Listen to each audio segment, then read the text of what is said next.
మా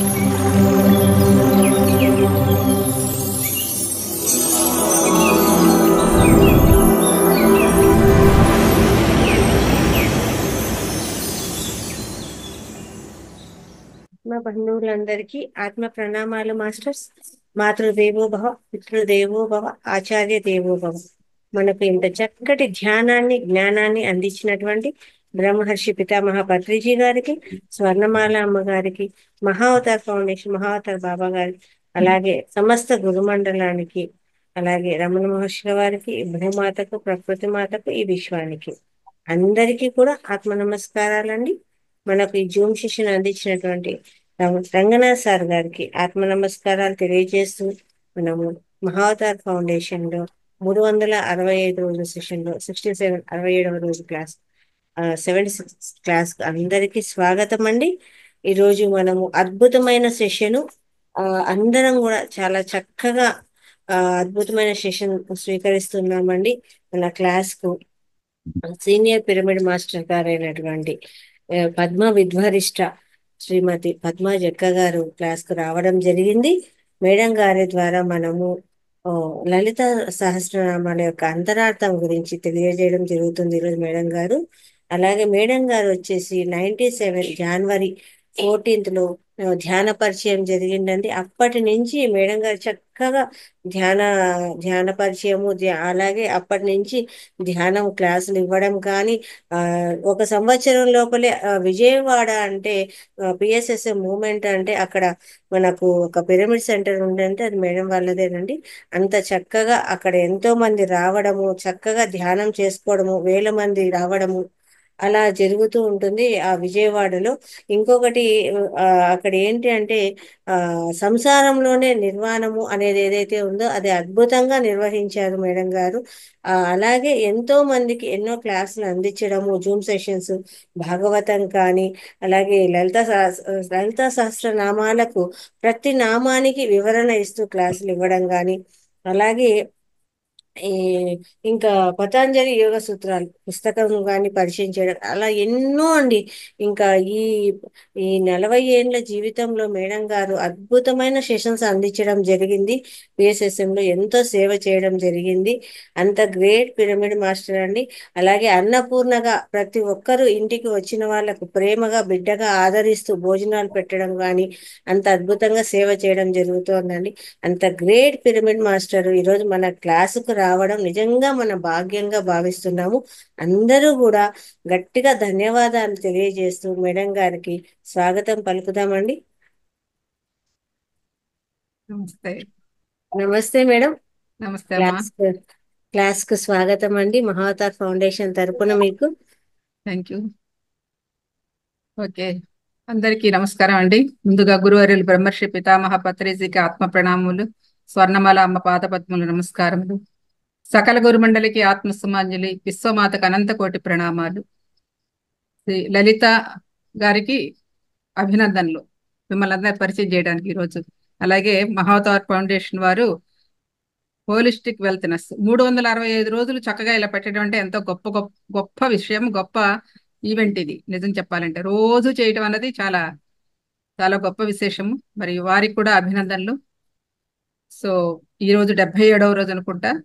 so thank you very much. మీ అందరిని కలవటం, ఈ యొక్క దీనిలో మీతో పాల్గొనటం నాకు కూడా చాలా ఆనందదాయకంగా ఉంది. Thank you. సో మరి ఈరోజు టాపిక్ కూడా మేడం గారి సెలెక్ట్ చేశారు, లలిత సహస్రనామం పెట్టేశారు ఆవిడే. సో దాని గురించి మనం తెలుసుకుందాము. ఓకే, సో నా గురించి అంతా చెప్పారు కాబట్టి చెప్పేది ఏం లేదు, అంతా ఓకే, తెలిసిందే కదా. సో ఈరోజు టాపిక్ లోకి వెళ్ళిపోదాం. శ్రీ లలితా సహస్రనామం చాలా మంది చదువుతారు కదండి. మన భారతదేశంలో ఈ ఈ భాష ఆ భాష అని లేకుండా అన్ని లాంగ్వేజెస్ లో శ్రీ లలితా సహస్రనామం చదువుతూనే ఉంటారు అందరూ కూడా. సో అది అది చాలా మంది ఇళ్లలో నిత్య పారాయణ చేస్తూ ఉంటారు. అది ఆ పారాయణ అలవాటు, అంటే అలా పారాయణ చేయటం అలవాటు అయిపోతుంది. కానీ ఆ నామం యొక్క అర్థాన్ని, ఆ ప్రతి నామం యొక్క అర్థాన్ని తెలుసుకుని చేసినప్పుడు మనసు ఏమవుతుంది, నామంతో లయమై చక్కటి ఒక ఆత్మానుభూతిని పొందవచ్చు. అలాగే అసలు పారాయణ అంటే ఏమిటి అనేది మనం తెలుసుకోవాలి. పారాయణ అంటే నిరంతరం జరుగుతూ ఉంటుంది కదా. సప్త సప్తాహ పారాయణలు, భాగవత పారాయణం, రామాయణ పారాయణం, విష్ణు సహస్రనామ పారాయణం, ఇవన్నీ అంటూ ఉంటారు కదా. సో పారాయణ అంటే ఏంటో తెలుసుకోవాలి. ఇది పారాయణ అంటే పర ప్లస్ ఆయన, పర ప్లస్ ఆయన. పర అంటే ఆత్మతత్వాన్ని, ఆ పరమాత్మతత్వాన్ని తెలుసుకునే ప్రయాణమే పారాయణ అని అంటారు. ఇది ఇది మరి మహానుభావులు చెప్పింది కాదు, ఈ నాలో నుంచి వచ్చింది ఇది. సో పరతత్వాన్ని తెలుసుకునే ప్రయాణమే పారాయణ. కాబట్టి ఆ పరబ్రహ్మతత్వాన్ని తెలుసుకునే సాధనాపరమైన ప్రయాణమే ఈ యొక్క పారాయణ అంటారు. ఈ ఆది పరాశక్తి స్వరూప తత్వం శ్రీ లలితా సహస్రనామం కదా. సో ఈ లలిత అంటేనే ఆది పరాశక్తి. సో ఆది పరాశక్తి స్వరూపం తత్వం మనకు అవగతం కావాలంటే దానికి మార్గము ధ్యాన సాధనతో అంతర్ముఖ ప్రయాణమే. అంతర్ముఖ వెళ్ళినప్పుడే మనకు అవన్నీ అర్థమవుతాయి. సో మనలోని ఆత్మతత్వమే విశ్వ చైతన్యం అయిన మనలోని ఆత్మతత్వం విశ్వ చైతన్యమైన శ్రీ లలితా పరమేశ్వరి.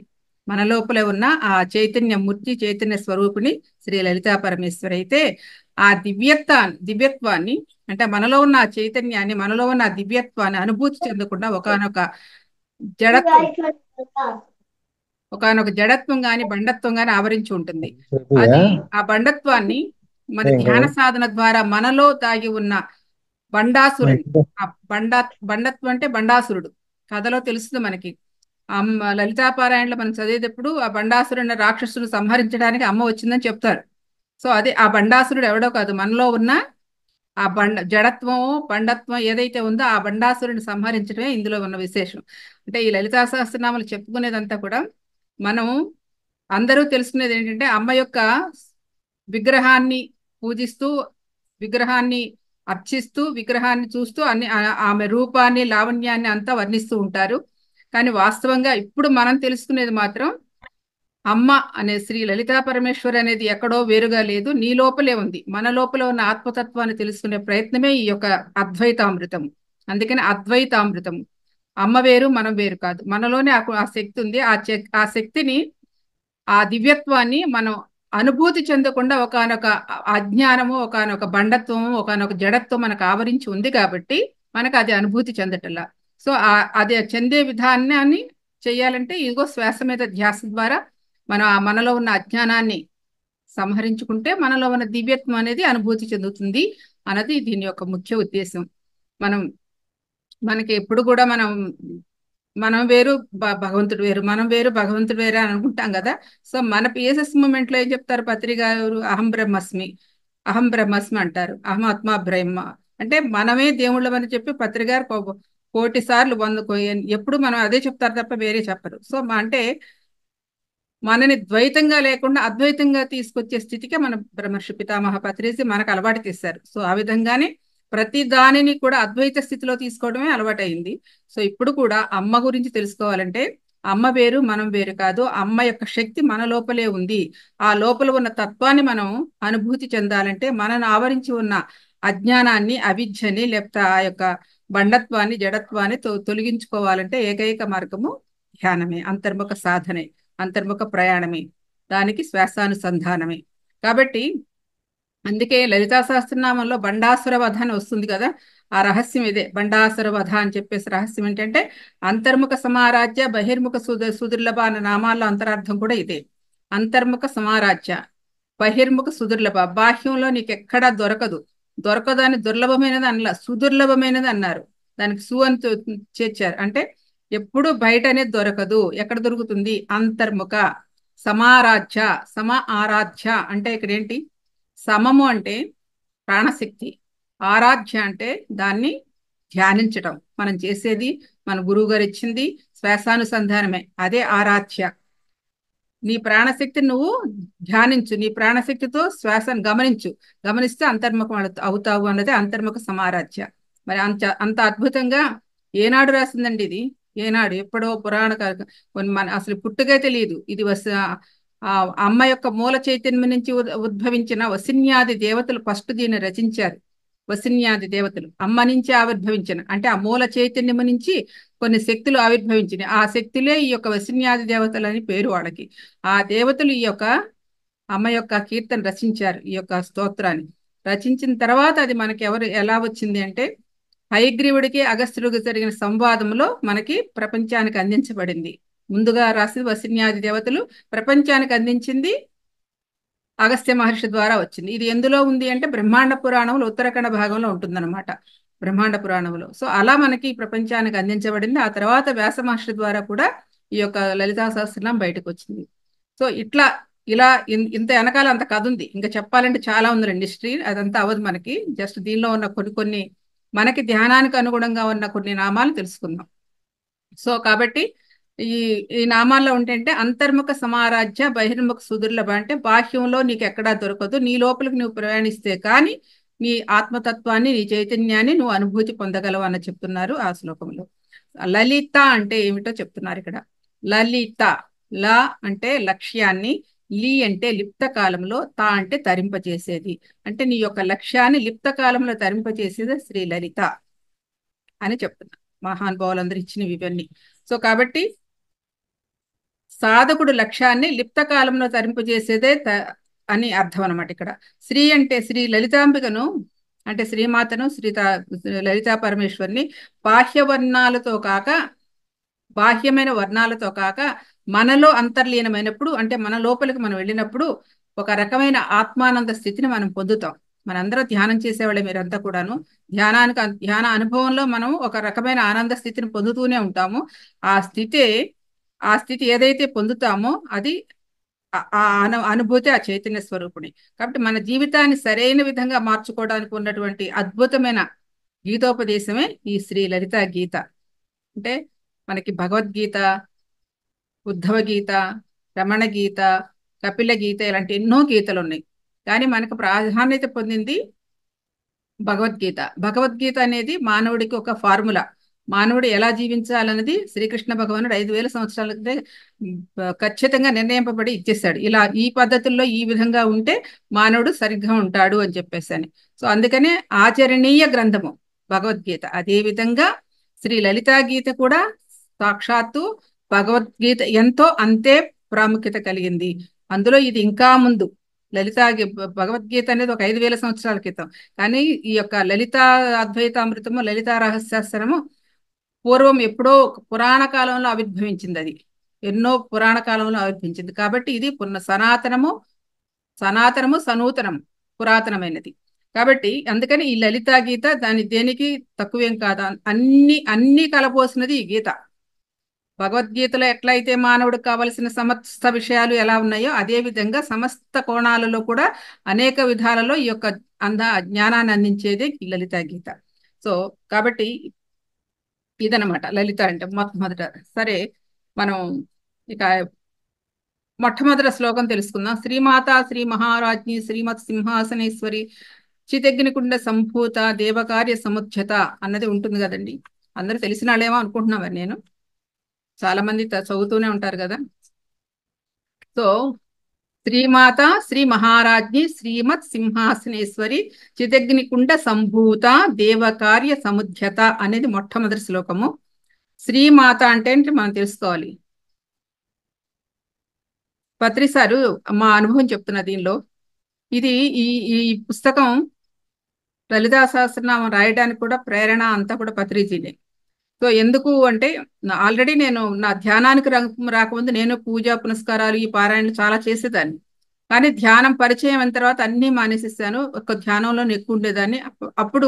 అప్పుడు చదివింది ఏదో మాకు తెలియదు, కానీ తప్పో ఒప్పులు చదివేసాం పారాయణ చేసి. దానిలో ఇంత మాత్రం కూడా మాకు అర్థం తెలియదు. కానీ కొన్ని సంవత్సరాల తర్వాత, బహుశా పత్రి గారికి పరిచయం అయ్యి ఒక 15-16 సంవత్సరాల తర్వాత అనుకుంటా, ఒకసారి ఈ లలితా గీత గురించి యజ్ఞం పెట్టారు ఒక చోట. సో ఆ లలితా యజ్ఞం పెట్టినప్పుడు మమ్మల్ని వాళ్ళు లలిత గురించి చెప్పమని ఇన్వైట్ చేశారు. అప్పుడు చెప్పాలంటే ఏం చేయాలి, మనం చదవాలి కదా. సరే, అప్పుడు నేను తీయడం పుస్తకం పెట్టా. ఎప్పుడో కొన్ని 16-17 ఏళ్ళు అయిపోయింది వదిలేసి. అప్పుడు తీర్చి చదువుతూ ఉంటే ఒక్కొక్క నామానికి ఒక అద్భుతమైన సమన్వయం కుదురుతుంది. అంటే మన ధ్యాన సాధనలో మనకు పొందే అనుభూతి ఏంటో, అనుభవం ఏంటో ఒక్కొక్క నామానికి చాలా చక్కగా విశ్లేషణ దొరుకుతుంది. చాలా ఆనందంగా అనిపించింది. దాంతోపాటు కొన్ని పుస్తకాలు కూడా రీసెర్చ్ చేశాను.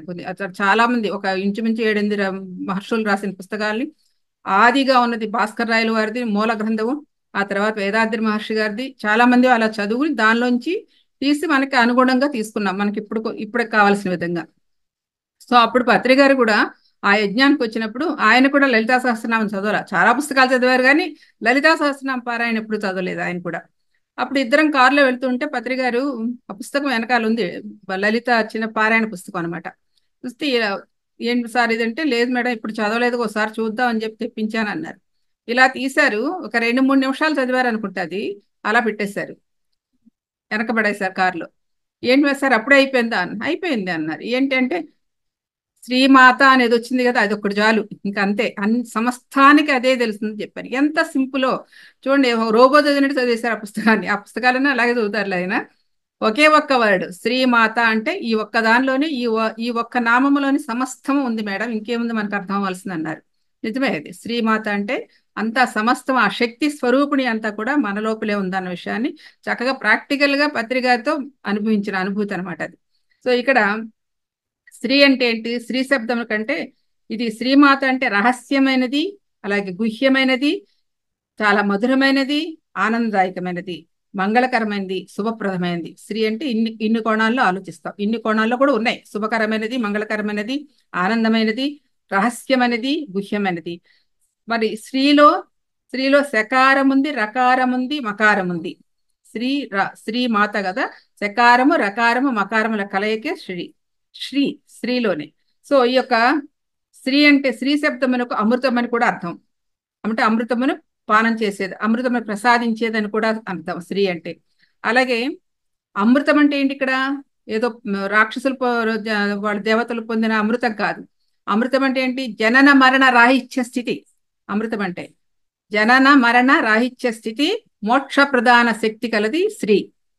అంతేకాదు, తర్వాత స్త్రీ అంటే వేదమని, వేదమాత గర్భమని, గాయత్రి మంత్ర స్వరూపమని కూడా అర్థం వస్తుంది స్త్రీ అంటే. సో ఇన్ని కోణాలలో ఉంది స్త్రీ అంటే అర్థం. కాబట్టి ఇక్కడ శ్రీమాత అంటే శ్రీమాత అంటే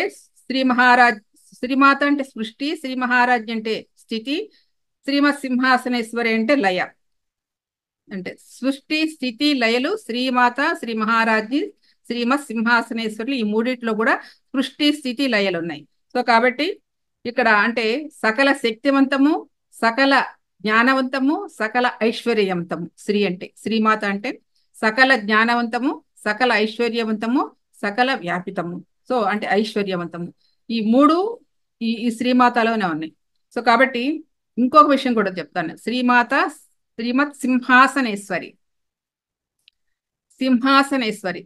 సింహ ప్లస్ ఈశ్వరి అంటే ఏంటి, సింహ ప్లస్ సింహాసనేశ్వరి అన్నారు. అంటే సింహాన్ని తిరగేస్తే ఏమవుతుంది, హంస అవుతుంది.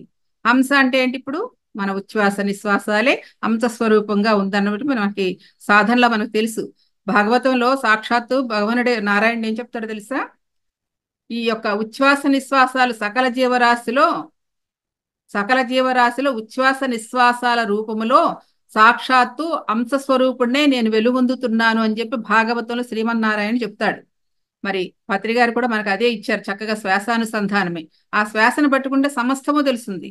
సో ఇక్కడ శ్రీమత్ ఈశ్వరి, సింహాసనేశ్వరి, ఆ హంసను, సింహాన్ని ఇలా తిరిగేస్తే హంస అవుతుంది. సో అదే మనం ఇప్పుడు పట్టుకున్నాం. మొట్టమొదటి దానిలోనే శ్వాసను అనుసంధానం చేసుకుంటూ మనం అంతర్ముఖ ప్రయాణం చేస్తున్నాము. తద్వారా అన్ని మనకి అనుభూతికి వస్తున్నాయి, సమస్తము దానిలోనే ఉంది. ఎప్పుడైతే శ్వాసను పట్టుకున్న అనుసంధానం అంతర్ముఖ ప్రయాణం చేస్తూ ఉంటామో, నీ సంస్కారాన్ని బట్టి నీకు ఏమి కావాలో అన్ని సమస్తము నీకు రాబడుతుంది. అందుకే ధ్యానము సకల భోగకారిణి అన్నారు. సకల భోగకారిణి అంటే నీ భోగాలు, నీ ఆత్మ వైభోగాలు ఏమున్నాయో నీ పూర్వజన్మ సంస్కారాలను బట్టి ఆ వైభోగాలన్నీ వస్తాయి ఎప్పుడైతే శ్వాస మీద ధ్యాస పెట్టావో. సో కాబట్టి శ్రీమాత అంటే సకల జ్ఞానవంతము, సకల ఐశ్వర్యవంతము, సకల శక్తివంతము అని చెప్తారనమాట. ఇది శ్రీమాత. అలాగే ఇది సృష్టి, స్థితి, లయలు. శ్రీమాత అంటే సృష్టి, శ్రీ మహారాజ్ఞి అంటే స్థితి, శ్రీమత్ సింహాసనేశ్వరి అంటే లయం. సో ఇట్లా సృష్టి, స్థితి, లయలు ఇట్లా ఎన్ని కోణాల్లో చెప్పొచ్చానండి, ఒకటి కాదు రెండు కాదు, చెప్పుకుంటూ వెళ్తే 1000 నామాలు, దానికి 1000 వస్తాయి, 1000 ఉపమానాలు వస్తాయి. అలా ఉంటుంది. అంటే ఆ చైతన్యం అనేది అనంతమైనది, దాన్ని వర్ణించటానికి వివరించడానికి మనం ఎంత చాలు. ఇదంతా మనం ఏదో కాస్త కోస్త చెప్పుకోవడానికి, ఆ శక్తి స్వరూపునికి ఎన్ని ఉన్నాయో చెప్పాలంటే మన సమయమే చాలు అక్కడికి. సో రెండోది శ్రీ మహారాజ్ఞి. శ్రీ మహారాజ్ఞి అంటే ప్రాణశక్తితో కూడిన ఆకాశమనే. చూడండి, మహారాజ్ఞి ప్రాణశక్తితో కూడా ఆకాశమని, ఏది మొత్తం ఆదిపరాశక్తిగా ఉంటున్నదని మనం తీసుకునే శక్తి ఏంటిది? ప్రాణశక్తి లోపల తీసుకుంటున్నాం కదా, దాన్నే కాస్మిక్ ఎనర్జీ అంటున్నాం కదా.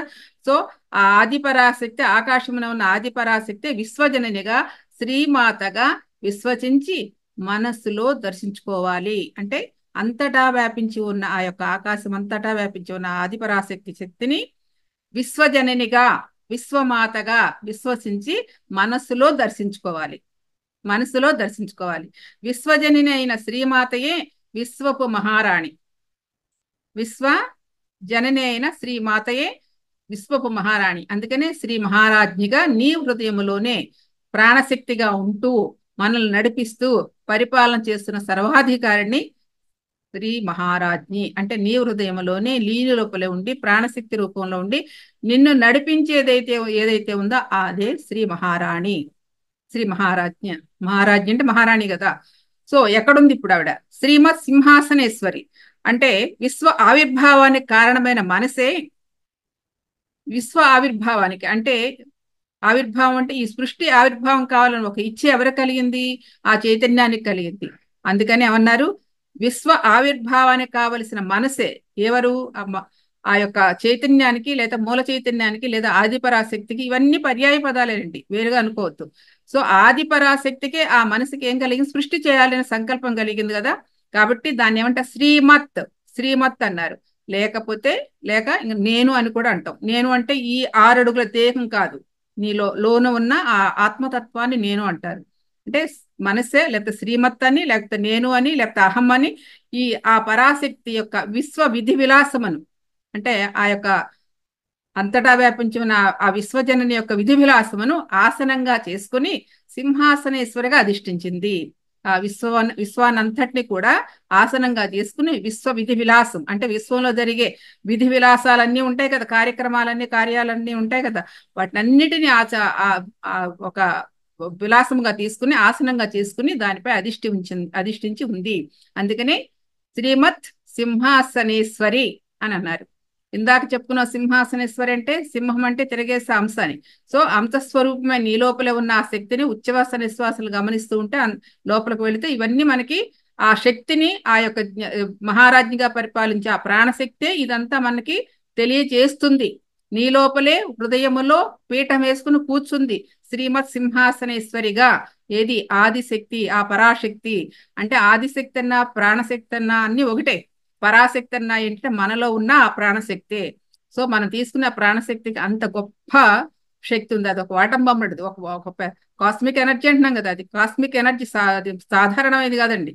ఒక ఆటం బాంబు, ఒక పవర్, ఒక ఒక ఒక విస్ఫోటనం లాంటి శక్తి అనమాట అది. మనకి మీ అందరికీ అవగాహన అయ్యే ఉండవచ్చు. మనం పుట్టిన దగ్గర నుంచి శ్వాస తీసుకుంటూ ఉన్నాం, చాలా కాలం మనం చేస్తూనే ఉన్నాం. ఎప్పుడైతే ధ్యానం చేసి కళ్ళు మూసుకుని మనసును శూన్యం చేశామో అప్పుడు ఆ విశ్వశక్తితో అనుసంధానమైన పొందే ఆ అనుభూతి ఏదైతే ఉందో, ఆ శక్తి ఏదైతే ఉందో అదే డివైనిటీ, అదే దివ్యత్వము. సో ఆ దివ్యత్వంతో నువ్వు కనెక్ట్ అయిన దగ్గర నుంచి నీకు రాకపోకలు జరుగుతూనే ఉంటే ఎప్పుడు కనెక్ట్ అయ్యే ఉంటావు ఆ విశ్వశక్తితోటి, ఆ విశ్వజననితోటి. అది అక్కడ జరిగేది. అందుకని మన లోపలే హృదయపీఠములో తిష్ట వేసుకుని కూర్చుంది శ్రీమాత ప్రాణశక్తి, ఆది పరాశక్తి. ఆవిడే శ్రీమాత, ఆవిడే ప్రాణశక్తి, ఆవిడే ఆదిశక్తి అని చెప్తున్నారు ఈ యొక్క సింహాసనేశ్వరి అనే దీనిలో. అలాగే చిదగ్నికుండ సంభూత. చిదగ్నికుండ సంభూత. చిత్ ప్లస్ అగ్ని. చిత్ అంటే ఆ చైతన్యం. అది ఎలా ఉంది? చిదగ్ని అంటే అగ్నిగుండములా ఉంటుంది. అది ఒక బ్రహ్మమే, బ్రహ్మ పదార్థమే ఆ చితాగ్ని అంటే. చితగ్ని అంటే ఈ యొక్క బ్రహ్మమే, అంతటా ఉన్నది ఏదైతే చెప్పుకుంటున్నామో ఆ బ్రహ్మ పదార్థము, ఆ విశ్వశక్తి లేకపోతే ఆ ప్రాణశక్తి, దాన్నే బ్రహ్మం అంటాం. సో అది ఆ అగ్ని ఎక్కడుంది? చిదగ్ని కుండ, కుండముల మన లోపలే ఉంది. ఎక్కడుందండి అంటే, ఎక్కడుందంటే సకల మానవాళిలో ఆ విశ్వశక్తి. చూడండి, సకల మానవాళిలో ఆ విశ్వశక్తి తన శరీరములోనే మూలాధార చక్రములో కుండలిని శక్తి రూపములో నిద్రావస్థలో ఉంటుంది. ప్రతి ఒక్కరిలోనూ ఎవరైనా సరే మానవుడే పుట్టిన తర్వాత ప్రతి ఒక్కరిలోనూ ఆ శక్తి మూలాధారంలో నిద్రావస్థలో ఉంటుంది. ప్రతి ఒక్కరికి ఉంటుంది ఆ శక్తి. అందుకే తర్వాత శ్లోకంలో ఒక చోట చెప్తారు, కిరిచక్ర రథారూఢ దండనాద పురస్కృత అని.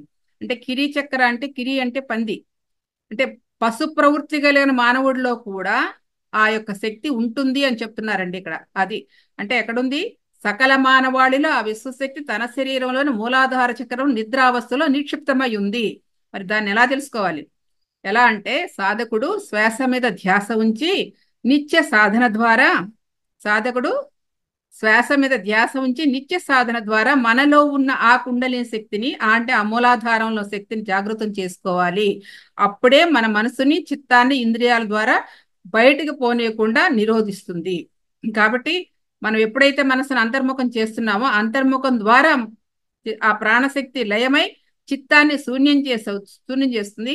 అలా చిత్తం శూన్యమైనప్పుడే, మనసు చిత్తం శూన్యమైనప్పుడే లోపల ఉన్న ఆ చిదగ్ని గుండం, మూలాధారంలో ఉందని చెప్తున్నాం కదా, చిదగ్ని గుండం అందరిలో ఉంటుందని చెప్పుకుని నిద్రాణావస్థలో ఉన్నాం. అందరిలో పడుకునే ఉంటుంది.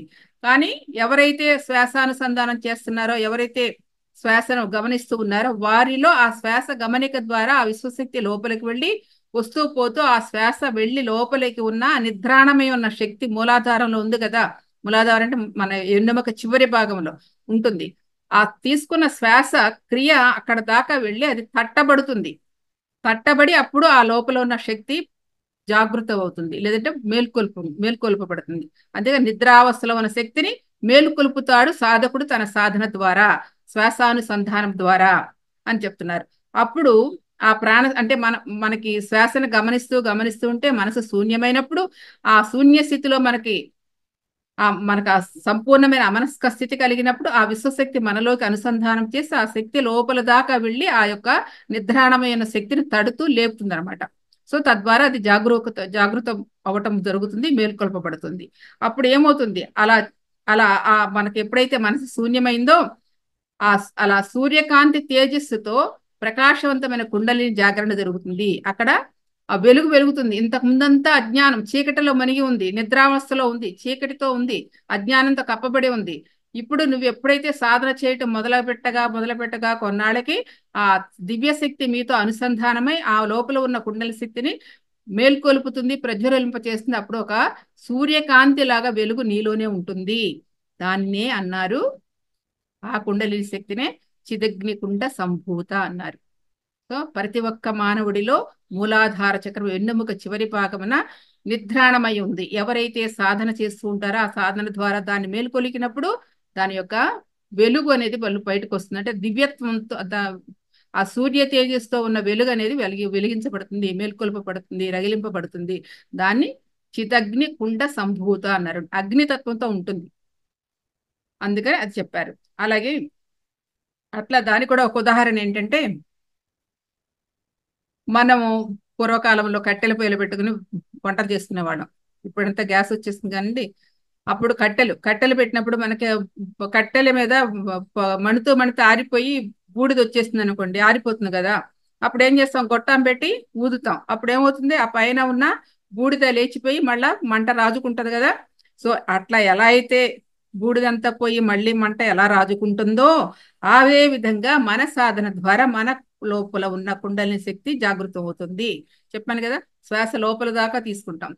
సాధారణంగా శ్వాస తీసుకున్న సాధారణ మానవుడికైతే నాభి దాకా వెళుతుంది. కొంతమందికి అయితే అసలు వెళ్ళదు. అంటే ఆరోగ్యకరమైన మనిషి యొక్క ఉచ్ఛ్వాస నిశ్వాసాలు నాభి దాకా వెళుతూ ఉంటుంది. అనారోగ్యంతో ఉన్నవాళ్ళు అంతకంటే పైనే వస్తుంది కానీ లోపలికి వెళ్ళదు. సాధారణంగా ఆరోగ్యకరంగా ఉన్నవాడి శ్వాస మాత్రం నాభి కింద దాకా వెళుతుంది. ఇక ధ్యాన సాధన చేసేవాడి యొక్క శ్వాస ఏమవుతుంది? కింద దాకా వెళుతుంది. అంటే మూలాధారం దాకా వెళ్ళి ఆ నిద్రాణమైన శక్తిని తట్టి లేపుతుంది. పాము ఎలా మనకి వెళ్ళి ఆ శ్వాస వెళ్ళి అక్కడ కొడుతూ ఉంటే పాము ఎలా పైకి లేస్తుంది, బుస అంటూ, అట్లా మనకు కూడా ఆ శక్తి మేల్కొంటుంది అని ఇది శాస్త్రీయ పద్ధతిలో ఋషులు చెప్పినది. అంతా ఋషి సాంప్రదాయంలో, వాళ్ళ సనాతన ఋషి సాంప్రదాయంలో సాధనతో వాళ్ళు పొందిన అనుభవాన్ని ఇచ్చారనమాట. సో ఇది కాబట్టి శ్రీమాత శ్రీ మహారాజ్ఞి శ్రీమత్ సింహాసనేశ్వరి శ్రీదగ్నికుండ సంభూత, అక్కడ వరకు వచ్చాం కదా. తర్వాత దేవకార్య సముద్యత అన్నారు. దేవ కార్య సముచిత అంటే దైవ కార్యం చేయడానికి అని అర్థమైపోతుంది మనకి అక్కడ కదా. కానీ దానిలో అర్థం ఏంటంటే మరి అద్వైతార్థం తెలుసుకోవాలి కదా. దేవకార్య సమితి అంటే దైవ కార్యాలు చేయాలనుకుంటాం. ఏంటి ఆ దైవ కార్యాలు అది తెలుసుకోవాలి. అది అద్వైతం. సో ఏంటండి, మానవ జన్మ లక్ష్య సాధన ఏంటి? మానవ జన్మ లక్ష్య సాధన ప్రతి ఒక్కరికి మోక్షమని. మోక్షమా లేదా అన్న తర్వాత విషయం, కానీ ప్రతి ఒక్కడికి మోక్షాన్ని సాధించాలనేది ఉంటుంది. తర్వాత వెళ్ళిన తర్వాత మోక్షం కూడా అవసరం లేదు, ఆ స్థితికి వెళ్ళగలం, అది వేరే విషయం. కానీ ఇప్పుడు తెలుసుకోవాల్సింది ఏంటంటే ప్రతి మానవుడి యొక్క లక్ష్యము మోక్ష సాధన. సో మన యొక్క దివ్యత్వాన్ని తెలుసుకోవడం అంటే మనలో ఉన్న దివ్యత్వాన్ని తెలుసుకోవాలంటే నేను ఎక్కడి నుంచి వచ్చాను, ఎందుకోసం వచ్చాను, ఎక్కడికి వెళ్తాను, ఏమి జరుగుతుంది, జననం అంటే ఏంటి, మరణం అంటే ఏంటి, మరణం తర్వాత జీవితం అంటే ఏమిటి. సో ఇలాంటి ప్రశ్నలన్నీ ఉదయిస్తూ ఉంటాయి. కాబట్టి ఇవన్నీ తెలుసుకోవటమే మానవుడి యొక్క లక్ష్యం. మోక్షం పొందాలంటే ఇన్ని తెలుసుకుంటేనే కదా ఒక్కొక్కటి స్టెప్ దాటుకుంటూ వెళ్తాం, వెంటనే మోక్షం రాదు కదా. సో ఈ తత్వచింతన రావాలి ప్రతి ఒక్క మానవుడిలో కూడా. ఈ తత్వచింతన వస్తేనే వాస్తవంగా చెప్పాలంటే ఆధ్యాత్మిక బీజం అంకురించిందని చెప్పచ్చు. ఇలాంటి ప్రశ్నలు ఎవరి మదిలో ఉత్పన్నం అవుతాయి అంటే, ఇలాంటి ప్రశ్నలు అవ్వాలన్నా కూడా సాధారణ జన్మల్లో రాదు. పత్రిజీ చెప్తారు ఎప్పుడు కూడా కనీసం 500-600 జన్మలు తీసుకున్న తర్వాత కానీ ఇలాంటి ప్రశ్నలు ఉత్పన్నం అవ్వు. అంటే అప్పటికి నీ సంస్కారము అయ్యి మొత్తానికి ఈ సంస్కారానికి దగ్గరగా వస్తావు. సో ఎన్నో అనుభవాలు అయితే కానీ మనం ఈ యొక్క శ్వాసానుసంధానం చేయటం అనేది ఒక గొప్ప సంస్కారం. అందుకే పత్రిక గారు అంటారు ఎప్పుడు, శ్వాస మీద ధ్యాస పెట్టామంటే ఆడికి మరణం లేదు, మీకు జన్మ లేదని చెప్పేస్తారు. అంటే అంతటి స్థాయిలు దాటొచ్చు, అన్ని అనుభవాలు దాటొస్తాం. సో ఇలా కాబట్టి ప్రతి మానవుడి యొక్క కర్తవ్యం ఏమిటి, తనలో ఉన్న శక్తిని జాగృతం చేసుకోవడం, తనలో ఉన్న నేను అంటే ఎవరో తెలుసుకోవటం. సో కాబట్టి మానవ లక్ష్యం ఏంటి, మోక్ష సాధన. ఆ మోక్ష సాధన అంటే ఏంటి, ఇవన్నీ తెలియాలి కదా. మోక్ష సాధన అంటే తనలో ఉన్న దివ్యత్వం అంటే ఏంటో, నేనంటే ఏంటో, ఎక్కడి నుంచి వచ్చామో, ఎందుకోసం వచ్చామో, అసలు పుట్టుకంటే ఏంటి, మరణం అంటే ఏంటి, ఇలాంటి అన్ని విషయాలు తెలుసుకోవటమే జ్ఞానం. కాబట్టి అవి తెలుసుకుంటూ కర్మబంధాలను విడిపిస్తూ అంటే ఆ జ్ఞానామృతాన్ని మనం ఆస్వాదిస్తూ తెలుసుకుంటూ మన కర్మల నుండి మనం విముక్తులవుతూ చేస్తూ ఉంటే దివ్య కార్యము. అంటే మనను గురించి మనం తెలుసుకుని మన సాధన చేత మన యొక్క కర్మఫలాలను కూడా తప్పించుకుంటూ ముందుకు వెళ్ళిపోయే ప్రయత్నమే దివ్య కార్యము, అది దైవ కార్యము. కాబట్టి మోక్షం పొందడానికి ఈ ప్రయాణం మోక్షం పొందడానికి ఉద్యమిస్తుంది. అంతే. అలానే కాకుండా ఇంకొక కోణంలో కూడా చెప్పుకోవచ్చు దైవ కార్యం అంటే మనలోని హింసా ప్రవృత్తులే, హింసతో కూడిన ప్రవృత్తులు కానీ ఉంటాయి కదా. హింసాయుతంగా ఉండేవాళ్ళు ఉంటారు, అహింసాయుతంగా ఉంటారు కదా. సో మనలోని హింసా ప్రవృత్తులే రాక్షస గుణాలు, అలాగే సాత్విక ప్రవృత్తులైన దైవ గుణాలే దేవతలు అంటారు.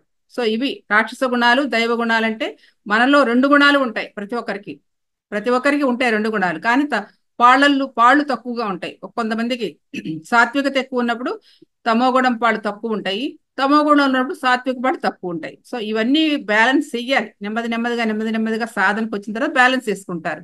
సో కాబట్టి ఇక్కడ ఏమంటారు, మనలో హింసా ప్రవృత్తులే రాక్షస గుణాలు, అలాగే సాత్విక ప్రవృత్తులే దైవ గుణాలని చెప్తున్నారు. సో కాబట్టి ఈ రెండింటిని సంస్కరించుకుంటూ తనలో ఉన్న దివ్యత్వం వైపు ఉద్యమించడమే దైవ కార్య సముద్యత. ఇది దైవ కార్యం అంటే. దైవ కార్యం అంటే మనం ఏమనుకుంటాం, అమ్మవారికి అంత పసుపు కుంకుమ సమర్పించడం, బట్టలు సమర్పించడం, లేకపోతే భోజనాలు పెట్టడమో, లేకపోతే యజ్ఞాలు చేయటమో, క్రతువులు చేయటమో, ఇవన్నీ బాహ్యకర్మలు.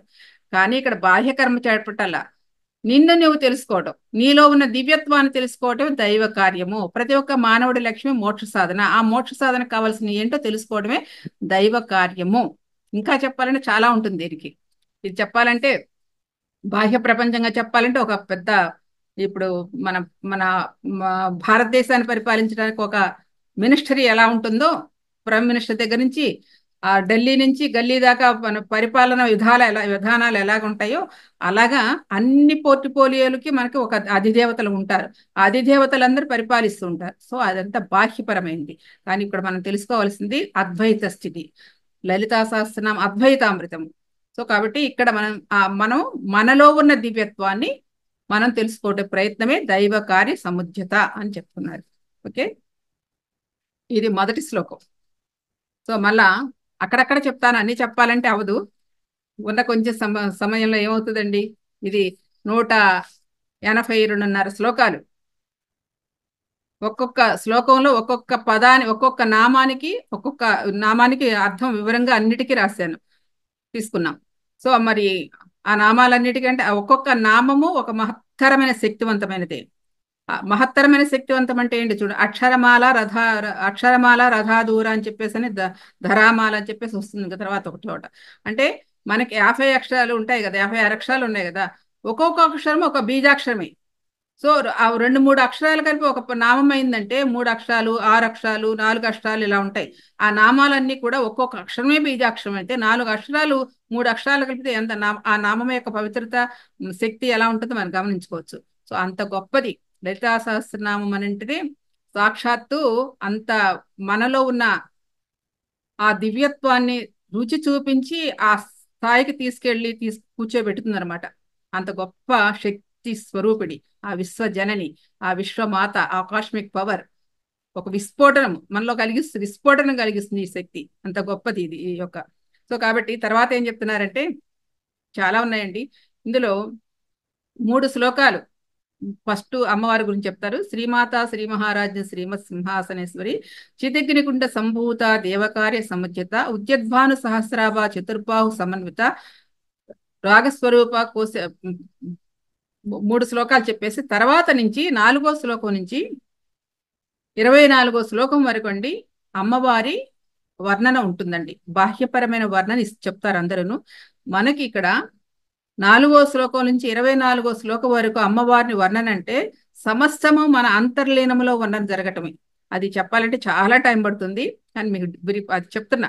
4వ శ్లోకం నుంచి 24వ శ్లోకం వరకు ప్రతి అమ్మవారిని ఎలా వర్ణిస్తారు, ఈ తల పాదములు గోడు దగ్గర నుంచి శిరస్సు వరకు వర్ణిస్తారు బాహ్యంలో.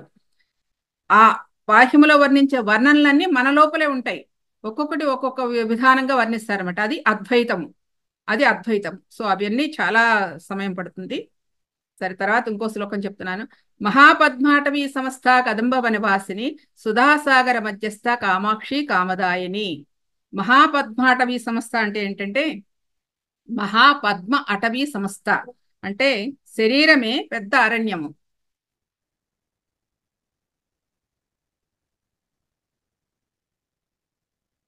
ఓకే. మహాపద్మాటవి అంటే ఏంటండి, శరీరమే పెద్ద అరణ్యం. ఈ యొక్క శరీరమే ఒక అరణ్యం. ఇక్కడ షట్చక్రాలే కాకుండా సహస్ర సంఖ్యాకులైన అంటే వేల వేల వేల సంఖ్యాకులైన నాడులే మహాపద్మాలు. మహాపద్మ అటవీ సంస్థ అంటే మన శరీరము పెద్ద అరణ్యము. ఇక్కడ షట్చక్రాలే కాకుండా వేల వేల నాడులు. మనకు తెలుసు కదండి, మనకి బొమ్మ చూస్తే ఎలా ఉంటుంది, మనకి 72 వేల నాడు ప్రాధాన్యమైన కనపడతాయి, కానీ తెలియకుండా కొన్ని లక్షల నాడులు ఉంటాయి మన లోపల. అందుకని అలా చిక్కిరి బిక్కిరే ఉంటాయి. మన ఫోటోలు అవన్నీ చూస్తూ ఉంటాయి. ఇప్పుడు అంతా మాధ్యమాలు వచ్చేసినాయి కదా, చాలా చక్కగా మనకి అన్ని చూపిస్తూ ఉంటున్నారు. సో అలా ఉంటాయి అనమాట. అదేమన్నారు, సహస్ర సంఖ్యాకుల నాడులే మహాపద్మాలు అన్నారు. 1000 దళాలతో కూడిన సహస్రార చక్రంలో చేరిన కుండలి శక్తి చక్కగా స్థితమైనప్పుడు, అంటే 1000 సహస్రదళ పద్మస్థాన్ అంటారు కదా, 1000 రేకులతో కూడింది సహస్రారం అంటే పై భాగంలో ఉంటుంది. అక్కడ చేరిన జీవుడు అంటే మనము, ఎవరైతే జీవుడు అంటే మనమే. సో సాధన ద్వారా అక్కడ చేరిన జీవుడు ఎలా ఉంటాడంటే అక్కడ ప్రాపంచిక అరణ్యంలో కాకుండా, అంటే ఈ ప్రాపంచిక అరణ్యంలో కాకుండా వైరాగ్య స్థితిలో ఉంటాడట. వైరాగ్య వనంలో విహరిస్తాడని చెప్తున్నారు. అంటే ఈ ప్రాపంచిక వనంలో కాకుండా, అరణ్యంలో కాకుండా వైరాగ్య వనంలో విహరిస్తాడు. ఎవరు, ఈ షట్చక్రాలు దాటుకుని సహస్రార స్థితిలో ఎవరైతే ఉన్నాడో ఆ జీవుడు అలా వైరాగ్య వనంలో విహరిస్తాడు అని చెప్తున్నారు. కదంబం అంటే కడిమి చెట్టు. మహాపద్మాటవీ సంస్థ కదంబ వనవాసిని, కదంబ చెట్టు అనమాట. కదంబం యొక్క గొప్పతనం ఏంటంటే ఆ కదంబం చెట్టు అనేది ఆ చెట్టు యొక్క పరిసరాల్లో ఎక్కడ కూర్చున్నా సాధన చేస్తూ ఉంటే అతి త్వరగా అంతర్ముఖం అవ్వటానికి కావలసిన ఆ శక్తి ఉంటుంది ఆ చెట్టు యొక్క ఫ్లేవర్. అంటే ఆ పువ్వు కానీ చెట్టు కానీ ఆ చెట్టు యొక్క పరిసరాల్లో ఎక్కడ కూర్చున్నా సరే తొందరగా అమనస్క స్థితి కలుగుతుంది, అంటే ఆలోచన రహిత స్థితికి వెళ్ళగలుగుతాం. అలాగే ఈ యొక్క ఇదేంటంటే ఎక్కువ కార్బన్ డైఆక్సైడ్ ఎక్కువ తీసేస్తున్న, ఆక్సిజన్ బాగా ఎక్కువ ఇస్తుంది అనమాట అది ఈ కదంబ చెట్టు. ఇది ప్రాక్టికల్ బయట శాస్త్రీయ పరంగా జరిగేది. కానీ ఆధ్యాత్మిక పరంగా చేస్తే మాత్రం మనకి తొందరగా మనోశూన్యత లభిస్తుంది. అందుకని మనకి అక్కడక్కడ గుళ్ళల్లోనూ చాలా చక్కగా పెద్ద పెద్ద చెట్లు ఉంటాయి. ఆ చెట్ల కింద కూర్చుని త్రిపురాంతకం అని ఇక్కడ ఒకటి ఉందండి. ఆ ఊరు వెళితే అన్ని చుట్టూ చెట్లే ఉంటాయి. అక్కడక్కడ ఉన్నాయిలేండి. మన కడతాల్లో కూడా వేశారని అంత వేపుగా రాలేదు అవి. సో అట్లా ఆ యొక్క చెట్ల ప్రభావం ఏంటంటే తొందరగా అమనస్క స్థితికి తీసుకెళ్తుంది అని చెప్తారు. అట్లానే మెదడులో మనకు పిజ్జా అంటే మజ్జ అంటే లోపల ఉంటుంది కదా, ఎముకల్లోను అన్నిట్లో ఉంటుంది కదా, దాన్ని మజ్జ అంటారు.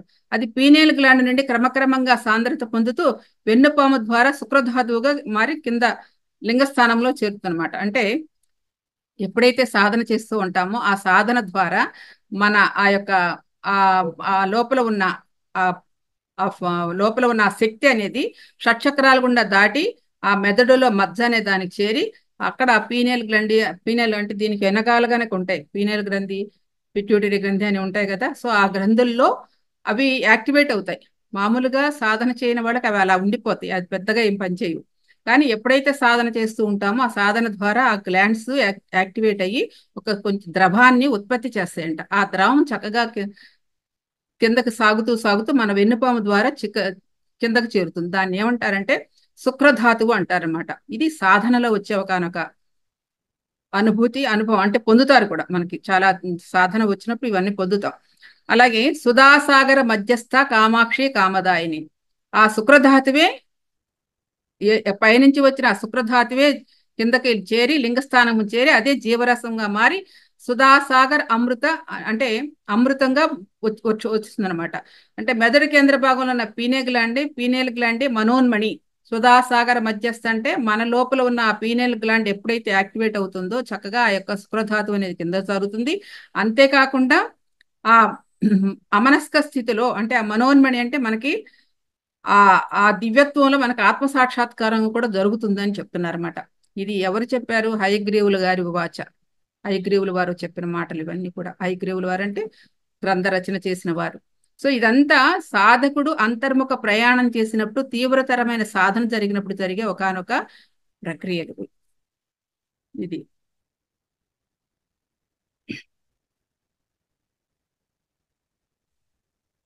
అలాగే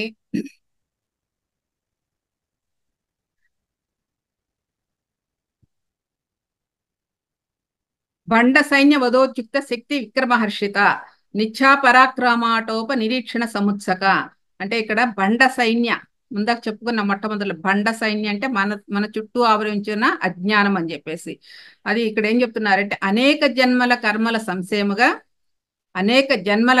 సంశయముగా మానవుడికి ఈ యాతనామైన శరీరం తెచ్చుకుంటున్నాం. మనం చేసిన కర్మల ఫలితమే కదా ఇప్పుడున్న శరీరం వచ్చింది. సో ఇది లభించింది శరీరం. కాబట్టి దీనికి గల ప్రాథమికమైన కారణాలు ఏంటి? మనస్సు వల్ల కలిగే ఆకలి దప్పులు మరియు మానవమానాలు. అంటే ఈ ఈ వీటి వల్ల మనకి మనం చేసే కర్మలు బట్టి మనకి ఈ జన్మ వస్తుందని చెప్తున్నారు. కాబట్టి మనసు నిరంతరం ఏం చేస్తుంది? వ్యధలను పుట్టిస్తూ ఉంటుంది. ఏదో ఒక ఎంత ఉన్నా ఏదో ఒక లోటు కనపడుతూనే ఉంటుంది కదండి. ఇది పోతే ఇంకోటి పోతే ఇంకోటి అలా వస్తూనే ఉంటాయి. సో వ్యధలను పుట్టిస్తూ ప్రతి ఒక్కరితో విభేదిస్తూ తన ఉనికిని చాటుకోవాలని ప్రయత్నిస్తూ ఉంటుంది. ఏది? మనస్సు మనం చెప్పినట్టు వింటుందా? ఎప్పుడు ఏదో ఒకటి పోరాడుతూనే ఉంటుంది. చెప్పిన దానికి సరిగ్గా వినదు కదా, తన ఇష్టం వచ్చినట్టు తను ప్రవర్తిస్తూ ఉంటది కదా. సో కాబట్టి నిరంతరము ఆ మనసు వ్యధలను పుట్టిస్తూ ఉంటదంటే ఏదో ఒక కోణంలో అదో ఇదో అని అటు ఇటు పోనిస్తూ మనసు సంచలనం చేస్తూ ఉంటది కదా. కాబట్టి ఏదో ఒకటి విభేదిస్తూ ఉంటుంది. ఇది కాదనో అది కావాలనో ఇట్లా నిశ్చలంగా ఉండదు. సో అలా విభేదిస్తూ తన ఉనికిని చాటుకోవాలంటే మనసు యొక్క ఉనికిని చాటుకోవాలని ఎప్పుడు ప్రయత్నిస్తూ ఉంటుంది మనసు. కాబట్టి ఆ ప్రయత్నంలో ఏం జరుగుతుంది? జయాపజయాలు జరుగుతాయి. ఒక్కొక్కసారి లొంగిపోతూ ఉంటాం, ఆ మనసుకే మనం లొంగిపోతూ ఉంటాం, ఆ మనసు పై చేయి అవుతుంది. ఒక్కొక్కసారి మనమే పై చేయి అవుతాం, మనసు లొంగిపోతూ ఉంటది. ఇది మనకి జరుగుతూనే ఉంటది. అప్పుడప్పుడు మనసుకి మనం లొంగటమా, మనమే మనసుకు లొంగటమా, మనసుకు మనం లొంగటమా అన్నది ఈ రెండు అప్పుడప్పుడు జరుగుతూనే ఉంటాయి. సాధన ద్వారా జరుగుతున్నప్పుడు మనసును మన అధీనంలో తెచ్చుకునే ప్రయత్నం వస్తుంది. ఈ యొక్క శ్వాసానుసంధానం ద్వారా మనసును అధిగమించే స్థితిని మనం తెచ్చుకుంటున్నాం. ఆల్రెడీ మీరు పొందే ఉంటారు అందరూను. కాబట్టి ఈ మనసే మనకు సుఖ దుఃఖాలు, మానవమానాలు, ఆకలి దప్పులు పొందేదంతా మనస్సే పొందుతుంది. ఏంటి ఆకలి దప్పులు, దేనివల్ల మనసు ఉండబట్టే ఆకలి వేస్తుంది, దాహం వేస్తుంది అని చెప్తున్నాం. లేదా మనసు ఉండబట్టే మానము అవమానం అని పొందుతాం, మనసు ఉండబట్టే సుఖము దుఃఖం అంటున్నాం. కాబట్టి ఈ మూడు ఏదనిపిస్తుంది? మనసు అనుభవిస్తూ ఉంటుంది. శరీరం అనుభవించవచ్చు, కానీ కారణం ముందర మనసే. మనసు అనుభవిస్తేనే శరీరం దాకా వెళుతుంది. ఏ రోగమైనా ఏదైనా సరే మనసుకు తగిలినాకే మీ శరీరానికి ప్రాకుతుంది, కానీ ముందర శరీరానికి రాదండి. సో కాబట్టి ఈ మనసే అన్నిటికీ మూల కారణం. కాబట్టి ఈ షడూర్ములలో ఏది మానవమానములు, ఆకలి దప్పులు, సుఖ దుఃఖాలు అని ఈ మూడు మూడు రెండు ఆరుని ఏమంటారు? షడూర్ములు అంటారు. 6 రకాలు.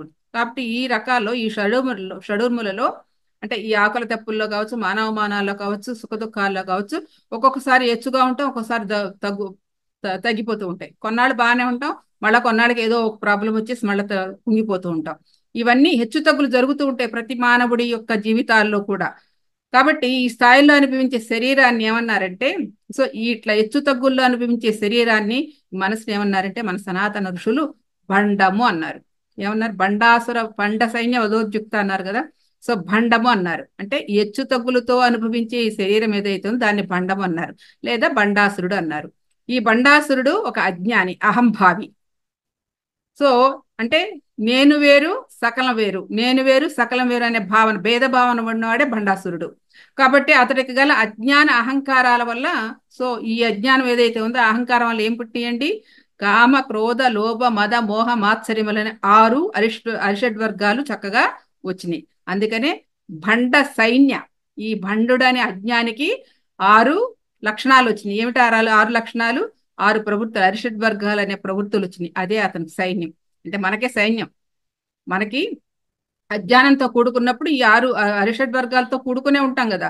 సో ఈ 6 అరిషడ్ వర్గాలే మనకి సైన్యము, బండ సైన్యము అంటారు.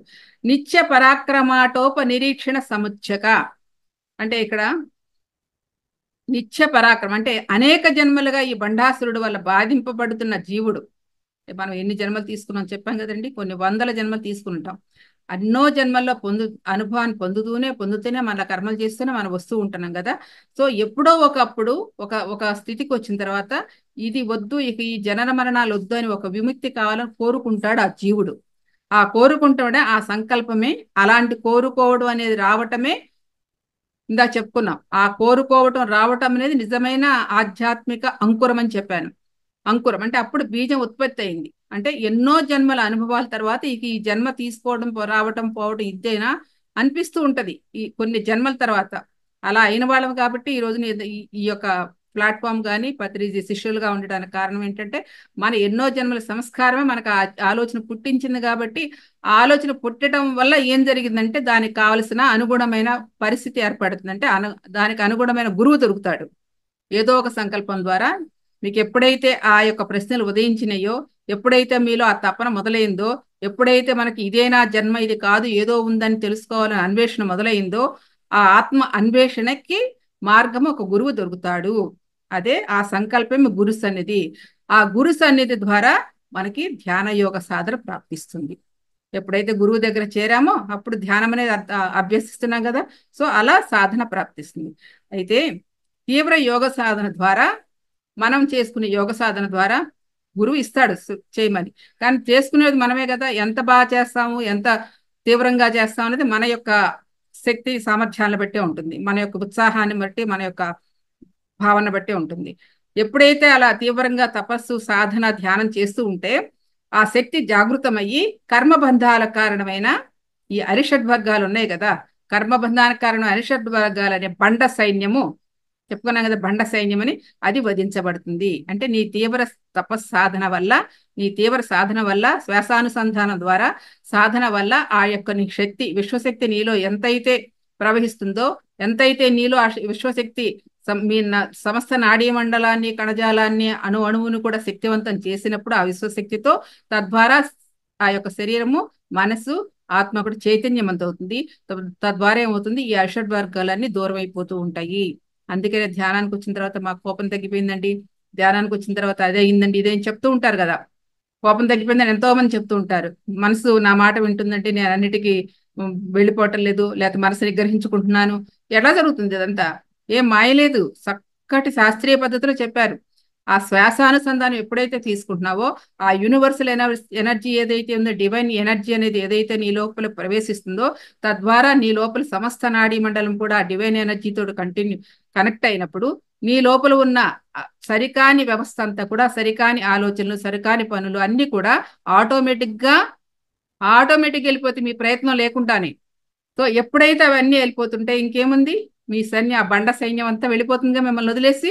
అది చెప్తున్నారన్నమాట. ఆ భయండ సైన్యం అంతా వధించబడుతుంది. యోగ సాధన చేస్తున్నంత కాలము శక్తి, చూడండి ఇక్కడ ఎంత బాగా చెప్తారు, యోగ సాధన చేస్తున్నంత కాలము శక్తి అనుక్షణము అనుక్షణము రాగద్వేషాలను నశింప చేయడానికి, ఉత్సాహపడుతూ జయం సాధించడానికి, మనకి జయం సాధించడానికి అనుక్షణము అనుక్షణము తప్పిస్తూ ఉంటుందంట. ఎవరండి? ఆ విశ్వశక్తి. సాధకుడు సాధన చేస్తూ ఉంటే మన లోపల రాగద్వేషాలను, భయాందోళనని తగ్గించటానికి, నశింప చేయడానికి ఉత్సాహపడుతూ ఉంటుందంట. ఏది? మనలో ఉన్న విశ్వశక్తి. అలా ఉంటూ సాధించి ఆ బండాసుని యొక్క కర్మబంధాలన్నీ చెరసాల నుంచి విడిపించేసినట్టు ఆ జీవుణ్ణి విముక్తి చేయాలని నిరీక్షిస్తూ ఉంటుందంటండి. నిరీక్షిస్తూ ఉంటుందంట. ఏది? ఆ విశ్వశక్తి. కాస్త మనం ధ్యానం చేయడం మొదలు పెడితే, కొంచెం ధ్యానం చేయడం మొదలు పెడితే మనకు ఆ శక్తి ప్రవాహం ప్రవేశించి మనలో ఉన్న సరికాని వ్యవస్థనంతా తోలిపారేసి, ఎప్పుడు చేస్తాడా వీడు, ఎప్పుడు సరిగ్గా ఉంటాడా, ఎప్పుడు తపనతో ఉంటాడా అని చెప్పి చూస్తూ ఉంటుందంట. అది అలా చూస్తూ నిరీక్షిస్తూ ఉంటది. మనం చెయ్యడమే తరువాయి. అందుకని భగవానుడు ఏం చెప్తాడు, సాయినాథుడు, ఒక అడుగు నువ్వు వేస్తే నేను 10 అడుగులు నీ వెనకాల వస్తానని చెప్తాడు సాయినాథుడు. ఇదే సంగతి. నువ్వు చేయడం మొదలు పెడితే, కొంతకాలం నువ్వు చేయడం మొదలు పెడితే నీకు అనుగుణంగా ఆ లోపల ఉన్న శక్తి నిరీక్షిస్తూ ఉంటది. ఏంటి నిరీక్షించడం అంటే మాట్లాడి, తనలో ఉన్న ప్రాణశక్తి, తనలో ఉన్న ఆత్మ చైతన్యము, తనలో ఉన్న ఆదిశక్తి ఈ బిడ్డ ఎప్పుడు తన నుండి కాపాడుకుంటాడా, ఎప్పుడు తన అరిషడ్ వర్గాన్ని దూరంగా ఉంటాడా అని ప్రయత్నం చేస్తున్నాడా అని చూస్తూ ఉంటది. చెయ్యడం మొదలు పెట్టాడు అనుకోండి, చక్కగా ఆ శక్తి మనకు అనుకూలంగా అనుసంధానంగా మారిపోతుందంట. అది నిరీక్షణ. మన లోపల ఉన్న శక్తి నిరీక్షణ చేస్తుంది. ఎంత ఆశ్చర్యకరమైన విషయం చూడండి. మనం నిరీక్షణ చేయాలి, అలా కాదు. ఇప్పుడు ఆవిడ నిరీక్షణ చేస్తుంది, లోపల ఆదిశక్తిగా ఉన్న ఆ ప్రాణశక్తి నిరీక్షణ చేస్తుంది. వీడు ఎప్పుడు తప్పుకుంటాడా వీటి నిండి అని. తొందరగా వీడు ప్రయాణం చేస్తూ ఉంటే మనం కాస్త సహాయం అందిద్దాం అని ప్రయత్నం చేస్తూ ఉంటాం. మనలో ఉన్న విశ్వశక్తి, అది గొప్పతనం. ఆ యొక్క దైవం యొక్క గొప్పతనం. దైవం అంటే ఎక్కడో లేదు, లోపల ఉన్న దైవం. సాక్షాత్తు సాయినాథుడు గాని ఎవరు చెప్పినా అవే చెప్తారు కదా. మనం ఒక అడుగేస్తే 10 అడుగులు మనం ముందుకు నడిపిస్తారు. ఇక్కడ కూడా అంతే. శ్వాసతో అనుసంధానమై కొంత సాధన చేస్తే నీ లోపల ఆ మార్పు మనకి, ఎప్పుడైతే ఆ రుచి మరిగామో, ఆ చిన్న టేస్ట్ అనేది మనకు తగిలిందంటే ఇంకా వదలం. ఆ వదలకుండా ఉండటం ఎప్పుడైతే మొదలు పెట్టామో అప్పుడు మనకు శక్తి చాలా ప్రోత్సహిస్తూ ఉంటుంది. మన వెంటనే నిరీక్షణ చేస్తూ ఉంటుంది. ఆ నిరీక్షణ అనే పదం నాకు చాలా నచ్చుద్ది. అంటే మనం చేయాల్సిన నిరీక్షణ లోపల ఉన్న శక్తి నిరీక్షణ చేస్తుంది. అది గొప్పతనం, ఆదిశక్తి యొక్క గొప్పతనం, ప్రాణశక్తి యొక్క గొప్పతనం. ఓకే, అయిపోయింది టైం. ఓకే మేడం, 3 నామాలకు అలా చూస్తూ ఉండగానే మీరు అప్పటికే అంత స్పీడ్ గా చెప్పుకుంటూ వెళ్తున్నా కూడా గంట సరిపోలేదు. మాకు ఇవన్నీ తెలుసుకోవాలని ఉన్నా కూడా సమయాభావం వల్ల ఈ కొంచెంలోనే పత్రిజీ గారు అన్నట్టు శ్రీమాత అనే దాంట్లోనే మొత్తం ఇప్పుడు అంతా చాలు. ఉండిపోయింది అన్నట్టు అలా అలా మనం అనుకొని తృప్తి చెందాలా. కానీ చెప్పుకుంటా పోతూ ఉంటే ఎంత టైం అయినా కానీ అద్భుతంగా ఉంది. ఆ బండాసురుణ్ణి లోపలున్న ఆ బండాసురుని అరిషడ్ వర్గాలను జయించుకుంటూ అమ్మవారి లోపల ఆల్రెడీ రెడీగా ఉంది. విశ్వమంతా వ్యాపించిన అమ్మవారు మన శరీరం అంతా ఉంది. అయితే దానిలో ఉన్న ఆ బండాసురుని నువ్వు శ్వాస అనే ధ్యాస ద్వారా లోపలికి పంపించినావంటే చాలా అవన్నీ నేను పంపించేస్తాను బయటికి అని రెడీగా ఉంది. ప్రతి నామానికి శ్రీమాత, శ్రీ మహాలక్ష్మి, శ్రీమసింహాసనం ఎంత అద్భుతంగా ఉందో వర్ణన, ఆ వివరణ. మన ధ్యానానికి సంబంధించి, ఈ ఆధ్యాత్మిక దీనికి సంబంధించి చాలా అద్భుతంగా ఎంత చక్కగా వివరించారు అమ్మ మీరు. ఆ ప్రతి నామానికి సింహాసనము అంటే ఏమి, ఆ శ్రీమాత అంటే ఏమి, శ్రీ మహారాజ్ని అంటే ఏంటి, ఆ సింహాసనేశ్వరి అంటే మొత్తం విశ్వమంతా వ్యాపించి ఉంది, ఈ సింహాసనములో కూర్చొని ఉంది అనేసి ఎంత అద్భుతంగా చెప్పారు ఆ వివరణ. ఇంకా ఇంకా ఎంత ఇచ్చినా కూడా అది ఇంకా కోలుకోవాలనే ఉంటుంది అంటాం కదా, అలా ఉంది. థ్యాంక్ ఏదైనా మీరు అన్నట్టు ఒక్క మాట, అది మాత్రం చాలు. ఒక్క శ్రీమాత అనే ఒక్క ఒక్క యూ. నామం తెలుసుకుని గట్టిగా మీరుంటే ఆ కుండలిని శక్తే మనం నడిపిస్తుంది, ఆ చైతన్యమే మనం నడిపిస్తుంది. అదే నారాయణ స్వరూపిణి, అదే ఆదిశక్తి, అదే విశ్వశక్తి, అదే శివుడు. అన్నిటికీ అదే మూలం, అదే మహా చైతన్యం, మూల చైతన్యం, ఏ పేరు పెట్టుకున్నా అదే. అది మన లోపల ఉంది, అది నడిపిస్తుంది. జస్ట్ అలా మనం వెళ్ళామంటే చాలు, చక్కగా అది గుర్తుపెట్టుకోండి చాలు. ఎన్నో ఉన్నాయి, 183 శ్లోకాలు, 1000 నామాలు. ఒకసారి అవుతుందండి. జస్ట్ రుచి అనమాట, ఇది జస్ట్ రుచి, ఒక చిన్న డ్రాప్ అంతే. అంతే. Thank you. మరి ఇంతటి అవకాశాన్ని ఇచ్చిన మీ అందరికీ కూడా థ్యాంక్ యూ మేడం. ధన్యవాదాలు, ధన్యవాదాలు. ఎంత చక్కగా, ఎంత అద్భుతంగా మాకు వివరించారు. ఇక అనంత కోటి ఆత్మ నమస్కారాలమ్మ. మీ సెషన్ మాకు అందించినందుకు ముందు ముందు కూడా మాకు ఈ సెషన్స్ అందించాలి అని కోరుకుంటున్నాను.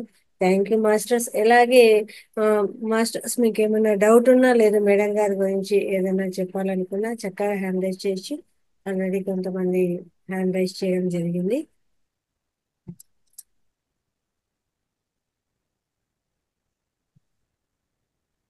చెప్పండి. అన్మ్యూట్ చేసుకోండి సార్.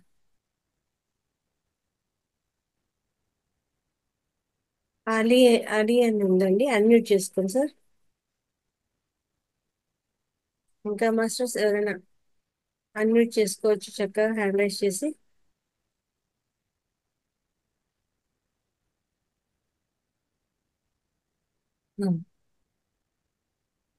అన్మ్యూట్ చేసుకోండి సార్ యాదగిరి గారు.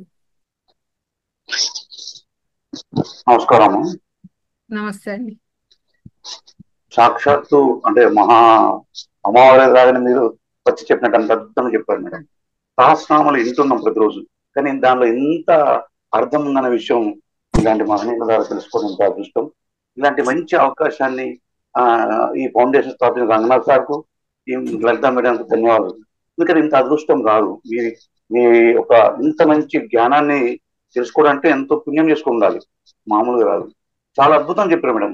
ప్రతి ఒక్కటి అంటే మన లోపలనే అంటే ఎంత చైతన్యం ఉంది, అది ధ్యానం ద్వారా దాన్ని అటాక్ చేస్తూ ధ్యానం చేస్తే మన లోపల చెడు లక్షణాలు ఎలా అవుతాయి, మన లోపల అంటే లోపల మనం ఎంత ఇంకెప్పుడు నా వైపు వస్తాడు అని అన్నట్టుగా మన లోపల అమ్మవారు ఎట్లా ఉంటుందో అనేది విషయం ఇది ఈ ఇప్పుడు తెలుసుకున్నాం మేడం. సహస్రనామాలు వింటా ఉంటాం కానీ అర్థం తెలియదు కదా. అన్ని చక్రాల గురించి మన సహస్రనామాలు వింటా ఉంటాం, కానీ ఇంత జ్ఞానం తెలుసుకోవడం అంటే చాలా అద్భుతం మేడం. చాలా ధన్యవాదాలు. ఇవన్నీ కలిసి ఒక బుక్ ఉందండి, అది అమ్మా ఇది అమ్మా శ్రీ లలిత సహస్రనామ అద్వైతామృతము. 1000 నామాలకి ఇలా అన్ని మొత్తం రాశాను. మన దగ్గర దొరుకుతాయి కావాలంటే. అది కావాలి మేడం, కావాలి. దాన్ని ఎక్కడ ఎక్కడ తీసుకోవాలనేది నాకు ఇక్కడే మన ఫోన్ నంబరు తెలుస్తా, మేడం ఇస్తారు, ఇస్తే దానికి మీరు కాంటాక్ట్ చేస్తే పంపిస్తాం, పోస్ట్ ఓకే లో మేడం. పంపిస్తాం. తప్పకుండా తీసుకుంటాను మేడం. ధన్యవాదాలు. ఆల్రెడీ ఇది సెకండ్ ఎడిషన్, ఆల్రెడీ ఒక ఎడిషన్ అయిపోయింది. మేడం. పాత్రి గారి పుణ్యమే, ఆయన ఆయన ప్రోద్బలమే, ఆయన స్ఫురణే ఇదంతా.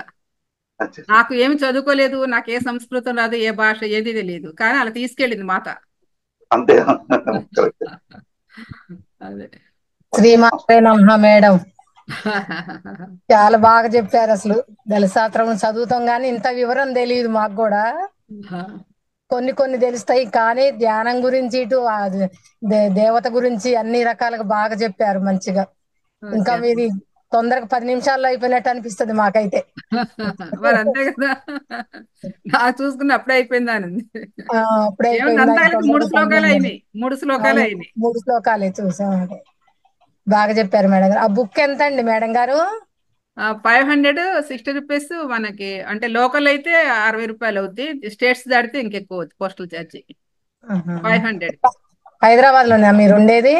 లేదమ్మా, విజయవాడ. విజయవాడ. సర్లేండి, పెట్టండి దాంట్లో ఫౌండేషన్ లో పెడితే నేను చెప్తానమ్మా. తీసుకుంటాం. చాలా బాగా చెప్పారు. ధన్యవాదాలండి మీకు ఇంత చక్కగా చెప్పినందుకు. థ్యాంక్ యూ తల్లి, thank you. Thank you madam గారు. మళ్ళీ మళ్ళీ చెప్తా, అప్పుడప్పుడు రండి మేడం గారు, మాకు చెప్తా ఉందరు కానీ కొన్ని కొన్ని. మీరేమో 9కి పెట్టుకుంటే ఆ తర్వాత నాకు మళ్ళా 5:30కే పొద్దున్నే 5 గంటలకు మళ్ళా 4:30కి 4:30కి ఇంకో జూమ్ క్లాసులు సెషన్ ఉంటాయి. ఉంటుంది. యాక్చువల్ గా మార్నింగ్ సెషన్ కి నేను తీసుకుని రావాలనుకున్నాను. అయితే అక్కడ కూడా ఒక సెషన్ ఉంటుంది కాబట్టి మేడం నైట్ సెషన్ అప్పటికి ఇంకా 3 నెలల తర్వాత మేడం అస్సలు అందుబాటులో ఉండదని ఈ నెలలోనే రిక్వెస్ట్ చేసుకోవడంతో ఒక క్లాస్ ఇవ్వడం జరిగింది అనమాట. ఫుల్ బిజీ షెడ్యూల్ కొద్ది ఉంటుంది. వచ్చారు ఈ రోజు అయితే. ఇచ్చారండి, ఆ, ఒక క్లాస్ అవును. ఇచ్చారు. చాలా అనిత గారు థ్యాంక్ యూ మాట్లాడండి. మేడం గారు. Thank you. థ్యాంక్ యూ అమ్మా, థ్యాంక్ యూ అమ్మా. అనిత గారు మాట్లాడండి.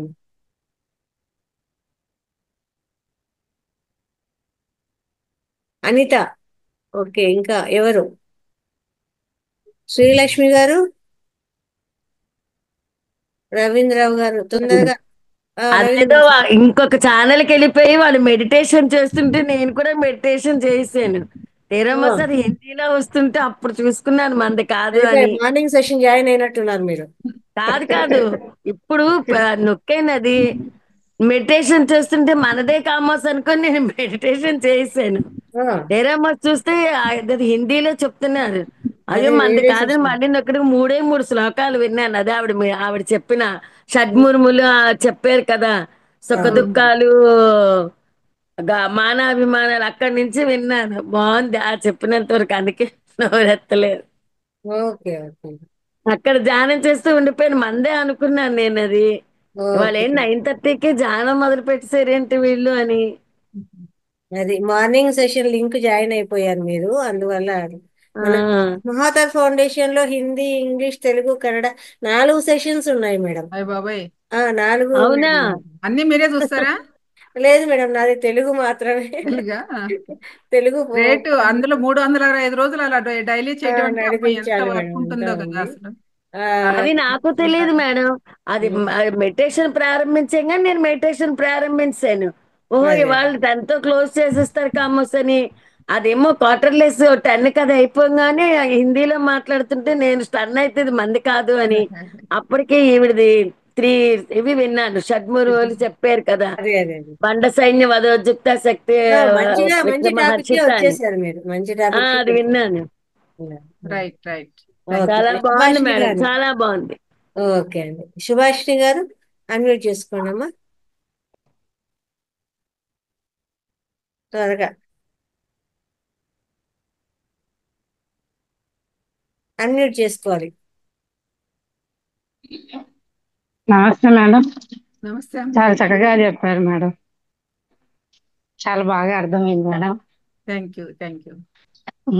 ఇంకా చెప్పాలి మేడం. మీరు ఇవాళ ఒక 2 శ్లోకాలు మాత్రమే ఆల్రెడీ అయినట్టున్నాయి. ఆల్రెడీ పుస్తకం ఉంది. తర్వాత ఈ మధ్య మనకి ధ్యాన జగత్తు వాళ్ళు ఛానల్ చేశారు కదా, ధ్యాన ఓకే జగత్, మేడం. కేశవరాజు గారు, దానిలో కూడా కంటిన్యూ చెప్పాను అవును, 150 రోజులు. అన్ని శ్లోకాలకు వివరణ ఇవ్వడం లేదు, జరిగింది. నాకు వీడియో నా ఉందా ఛానల్ మేడం ఉంది, అది? పద్మాజక్క అది ఛానల్ ఉంది. వీడియో అందులో ఉందా మేడం? ఉన్నాయండి, వీడియో యూట్యూబ్ లో ఉందా? ఉంది, యూట్యూబ్ లో ఉంది. యూట్యూబ్ లో ఉన్నాయి. మేడం గారి ఓకే. పేరు టైప్ చేసి లలితా ఏమని కొట్టాలి? సహస్రనామం. జ్ఞాన జగత. అది కాదు, నా ఛానల్ అయినా కొట్టేయచ్చాడు, పద్మాజక్క అని. అవును, మేడం గారి ఛానల్. ఆహాహా. దాంట్లో ఓకే. అన్ని ఓకే. చూశాను, మొత్తం ఉన్నాయి. పతంజలి సూత్రాల గురించి అన్ని మొత్తం ఒక 1000 వీడియోలు ఓకే ఉన్నాయి. ఓకే, బాగా చెప్పారు. పడుకునేటప్పుడు ఓకే వింటే మేడం. కాస్త శుభ్రంగా పట్టున పడుతుంది. అవును, హ్యాపీగా ఏ గొడవ ఉండదు. అప్పుడు పెట్టుకుంటే అన్ని అర్థమవుతాయి, అందుకే ఈ టైం వినబడుంటాము. సెలెక్ట్ చేసుకున్నట్టున్నారు వీళ్ళు. మంచి నిద్రపోవచ్చు అని. అది యోగ నిద్ర అవుతుంది కదా మేడం. అదే అదే. ఆ, ఓకే, ఇంకా థ్యాంక్ యూ. రవీంద్రరావు సార్ గారు త్వరగా మాట్లాడండి సార్. నమస్తే మేడం గారు. నమస్తే అండి. అతి కొద్ది సమయంలో చక్కగా ఈ యొక్క లలితా సహస్రనామాలకి చాలా అర్థాలు బాగా వివరించారు మేడం. ఒక స్త్రీ అనే పదానికే అన్ని అర్థాలు ఉన్నాయని చెప్పి ఈరోజు తెలుసుకున్నాం మేడం గారు. స్త్రీ అనే పదానికే దాదాపు మీరు 10 అర్థాలు దాకా చెప్పారు మేడం గారు. అవును. అట్లాగే లలిత అంటే లక్ష్యాన్ని నిప్తకాలంలో తరింప చేసేది. అది ఇంతవరకు మాకు తెలియదు మేడం. లలిత లలిత అనుకుంటున్నాం కానీ లక్ష్యాన్ని నిప్తకాలం తరింప చేసేది అనే అర్థం తెలియజేసాను.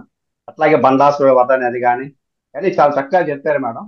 తక్కువ సమయం కాబట్టి చాలా చక్కగా సమయంలోనే నాకు ఒక 3 శ్లోకాలను వివరించడం జరిగింది. ఇలాంటి క్లాసులు ఇంకా ఇంకా రావాలని చెప్పి మేము కోరుకుంటున్నాం మేడం గారు.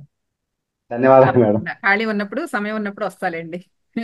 అట్లాగే రాఘవయ్య సార్ గారు, సార్ అన్మ్యూట్ చేసుకోండి. నమస్తే మేడం. నమస్తే అండి. లలిత సహస్రనామాల గురించి చాలా చక్కగా చెప్పారు మేడం. ఇంతకుముందు నేను చాగంటి కోటేశ్వర గారు చెప్పినప్పుడు ప్రతిదీ అర్థపూర్వకంగా అన్నీ విన్నాను. ఇది చక్కగా మనకి ధ్యానానికి అన్వయిస్తూ చాలా చక్కగా చెప్పారు మేడం. చాలా బాగుంది madam. Thank you madam. Thank you. అవన్నీ ఏంటంటే కొంచెం ద్వైతపరంగా ఉంటాయి. అవును మనకేంటంటే మేడం. ఇంటర్నల్. అవును మేడం. అసలు ఆ 24 శ్లోకాలు ఏంటి అసలు ఎక్కడికి వెళ్ళాం, ఇంకా లోపల మనం ఉండిపోతాం. అవును మేడం. ధనలక్ష్మి గారు అన్మ్యూట్ చేసుకున్నాము.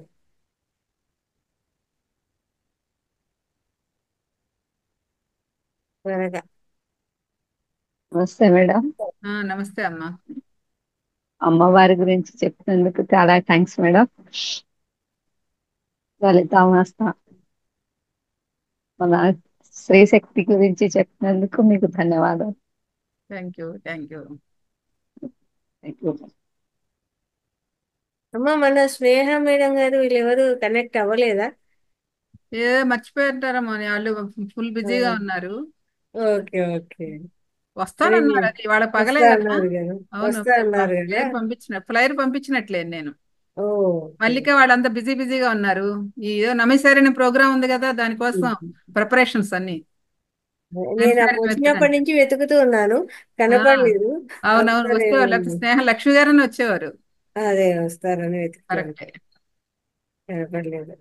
ఓకే ఓకే మాస్టర్స్, చాలా అద్భుతంగా మాకు వివరించారమ్మా. ఇంతవరకు లలితా సహస్రనామం అంటేనే ఆ అమ్మవారి స్వరూపము అనుకునేదాన్ని, కానీ లలిత అనే పేరుకి మీరు వివరణ ఇవ్వడం జరిగింది.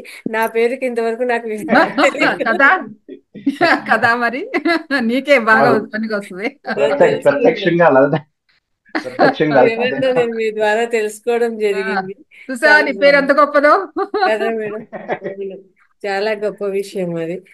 పేర్లోనే కాదు మేడం, ఆవిడ ఇంతమంది చేస్తున్న సేవ కూడా అదనే అనుకోవాలి చెప్పాలంటే. ఈ రోజున ఈ ప్లాట్ఫామ్ మీదకి మనందరం వచ్చి ఇంత జ్ఞానాన్ని సంపాదిస్తున్నంటే వాళ్ళందరి కృషే కదా ఇది. కదా, కాబట్టి అందరికీ ధన్యవాదాలు. మరి ఆ లలితాదేవి కాబట్టి ఆవిడ చేస్తుంది, ఆ శక్తి స్వరూపుడి కాబట్టి చేయిస్తున్నారు మేడం, అంతే ఓపికగా మాట్లాడతారు, ఓపికగా మాట్లాడతారు, ఏది అడిగినా సమాధానం చెప్తారు, నవ్వుకుంటేనే. మళ్ళీ కోపం కూడా రాదు మేడం. అవును, కోపం వస్తే మాస్టర్లు కావమ్మా, బాగా నవ్వుతా మాట్లాడతారు అసలు. సరే మేడం గారికి ఇప్పుడు వాళ్ళు అలా ఉండబట్టి మాకు కూడా అది అలవాటు అయిపోతుంది. వాళ్ళు ఎప్పుడు అలా నవ్వుతూ మాట్లాడుతున్నారు కాబట్టి మనం కూడా అలాగే ఎప్పుడు నవ్వుతూ హాయిగా మాట్లాడుతూ ఉండాలని, అదొక ఇన్స్పిరేషన్ గా. ఆ నవ్వే కావాలి, భగవంతుడు ఇచ్చిందే నవ్వు మనకి. హాయిగా బతుకుతూ హాయిగా ఆనందంగా వెళ్ళిపోవాలి అంతే. 3 నాళ్ళ ముచ్చట, దీనికోసం ఎందుకు ముడుచు కూర్చోవాల్సిన అవసరాలు ఏమిటి, హ్యాపీగా ఉండాలి. అంతే అంతే. ఇంకా ఇంకా ఎంతో తెలుసుకోవాలి, ఎంతో నేర్చుకోవాలి, ఎంతో జ్ఞానాన్ని పొందాలి. మీరు ముందు ముందు మాకు ఇట్లే సెషన్స్ వీలైనప్పుడు అంతా ఇవ్వాలని.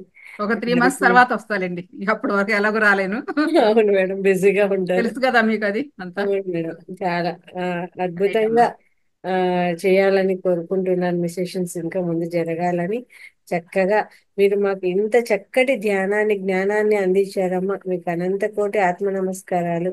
అందరూ కూడా మేడం గట్టిగా క్లాప్స్ చెప్తూ ధన్యవాదాలు తెలియజేద్దాము. Thank you thank you thank you thank you. Madam, ఒక్కసారి రాఘవయ్య సార్తో మాట్లాడడానికి అవుతుందండి ఇందులో? ఈ చెయ్యి అంతా లాగుతుంది, ఆయన ఏదో ముద్రలు చెప్తారు కదా, అదేమైనా చెప్తారేమో అని. అవునా, మళ్ళీ చెప్పిస్తాలేండి. సరే ఓకే మేడం గారు, ఇప్పుడు మేము ధ్యానంలో ఉంటాము, మీరు ఉండగలుగుతారా? లేదు ఎంతసేపు?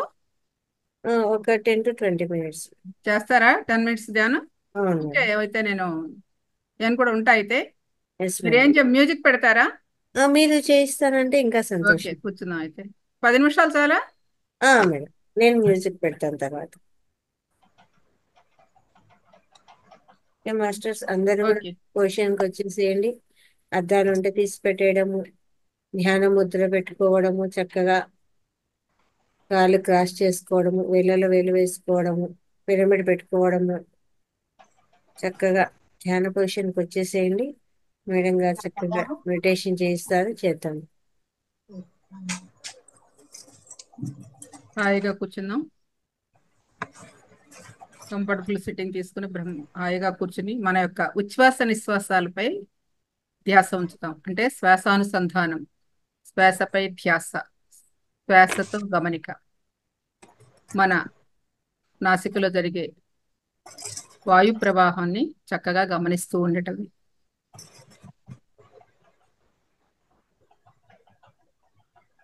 శ్వాస గమనికయే ధ్యానం. ప్రతి ఒక్క ఉచ్ఛ్వాస నిశ్వాసను ఎంత ఎరుకతో గమనిస్తూ ఉంటే అంత లోపలికి వెళ్తాం. అంతర్ముఖం అంటే మన లోపలికి, మన అంతరాంతరాల్లోకి మనల్ని తీసుకెళ్తుంది ఆ గమనిక. అందుకే శ్రద్ధావాన్ లభతే జ్ఞానం అన్నారు కృష్ణ భగవానుడు. శ్రద్ధతో ఎవరైతే సాధన చేస్తూ ఉంటారో వారికి జ్ఞానం ఫలముగా లభిస్తుందని చెప్తారు. సో ప్రతి ఒక్క ఉచ్ఛ్వాస నిశ్వాసను ఎరుకతో గమనిస్తూ గమనిస్తూ గమనమే గమ్యముగా ప్రయాణం చేస్తూ చేస్తూ చేస్తూ చేస్తూ ఉంటే ఒకానొక సమయానికి ఆ యొక్క శ్వాస క్రమము తగ్గుతూ తగ్గుతూ తగ్గుతూ భూమధ్యములో స్థితమై చక్కటి ఆలోచనారహిత స్థితి కలిగి సంపూర్ణమైన అమనస్క స్థితి లభ్యమవుతుంది. ఆ యొక్క అమనస్క స్థితిలో ఆ దివ్య తేజస్సు, దివ్యమైన ఆ శక్తి, ఆ విశ్వ శక్తి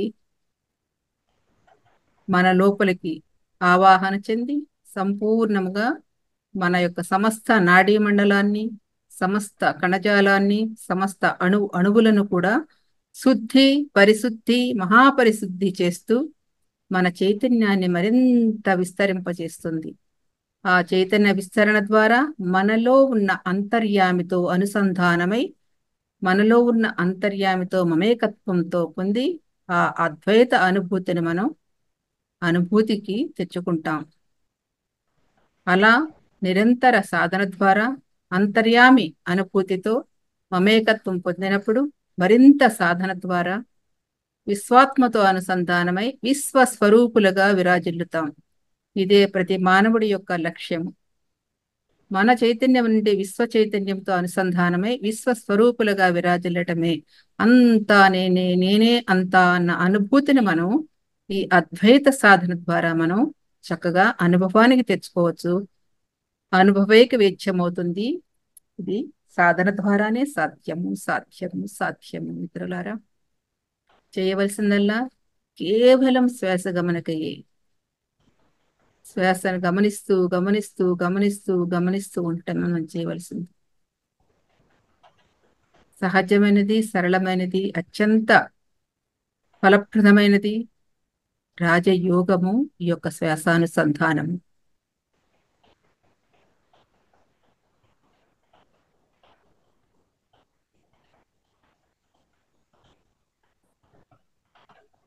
హరి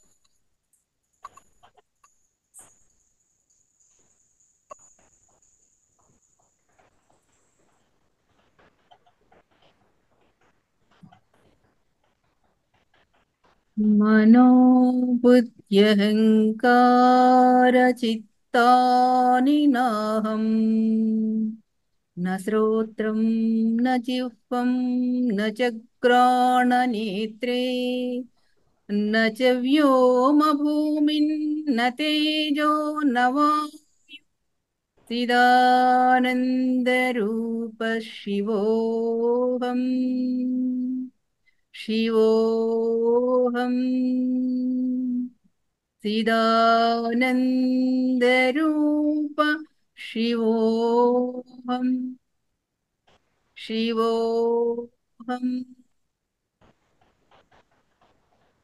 మనోబుద్ధ్యహంకార చిత్తాని నాహం न श्रोत्रं न जिह्वं न च घ्राणनेत्रे न च व्योमभूमिर्न तेजो न वायु चिदानन्दरूप शिवोऽहम् शिवोऽहम् चिदानन्दरूप शिवोऽहम् शिवोऽहम् न मे प्राणसंगो न मे पञ्चभूतः न वा सप्तधातुं न वा पञ्चकोशः न वाक्पाणिपादौ न चोपस्थपायु चिदानन्दरूप शिवोऽहम् चिदानन्दरूप शिवोऽहम् चिदानन्दरूप शिवोऽहम्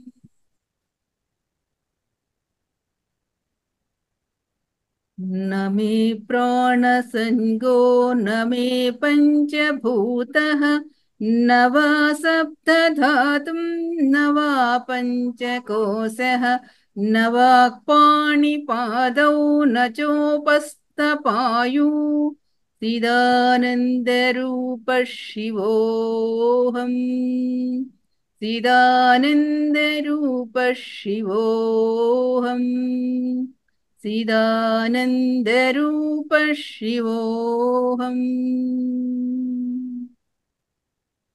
न मे द्वेषरागौ न मे लोभमोहौ मदो नैव मे नैव मात्सर्यभावः न धर्मो न चार्थो न कामो न मोक्षः चिदानन्दरूप शिवोऽहम् शिवोऽहम् चिदानन्दरूप शिवोऽहम् शिवोऽहम् न मे द्वेषरागौ न मे लोभमोहौ मदो नैव मे नैव मात्सर्यभावः न धर्मो न चार्थो न कामो न मोक्षः चिदानन्दरूप शिवोऽहम् शिवोऽहम् चिदानन्दरूप शिवोऽहम् शिवोऽहम्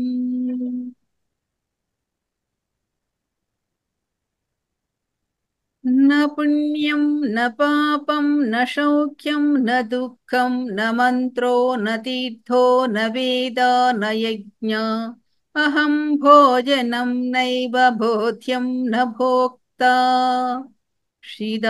चिदानन्दरूप शिवोऽहम् चिदानन्दरूप शिवोऽहम् शिवोऽहम्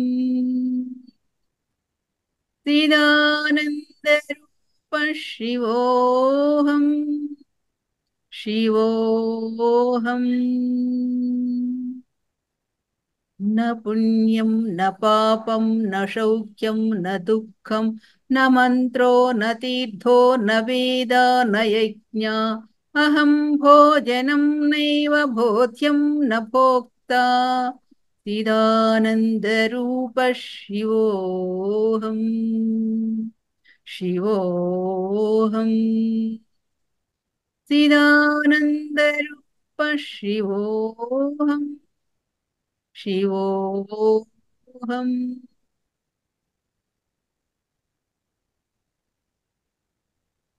न मे मृत्युजस्को न मे जातिभेदः पिता नैव मे नैव माता न जन्म न बन्धुर्न मित्रं गुरुर्नैव शिष्या चिदानन्दरूप शिवोऽहम् शिवोऽहम्